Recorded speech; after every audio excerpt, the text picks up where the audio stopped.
আমি শ্রী দীননাথ সামন্ত একটি স্বরচিত কবিতা পাঠ করছি। কবিতার নাম ম্যাজিক মোবাইল। ভালো লাগলে লাইক করবেন। মোবাইল হাতে পেয়ে কতই না শিশুরা খুশি, পড়াশোনায় আদৌ মন নাই, কার্টুন দেখে সদা রাশি রাশি।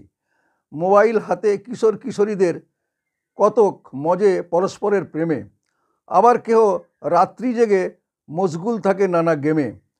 মোবাইল পেয়ে সর্বসাধারণ তামাম বিশ্বকে এনেছে ঘরে, বই পড়া এক প্রকার ভুলেই গেছে, ঘরে সাজানো বই সারে সারে। মোবাইল হাতে কত গৃহবধূ একে অন্যকে কেমন ফোন করে, কত কাজ পড়ে রয় ঘরে,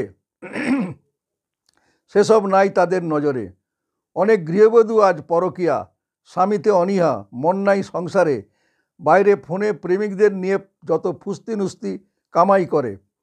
মোবাইল নিয়ে সাইবার ক্রাইমরা হাতিয়ে নেয় জনগণের টাকা, কোথার কৌশল বানায় বোকা, উদাও টাকা ব্যাংক ফাঁকা।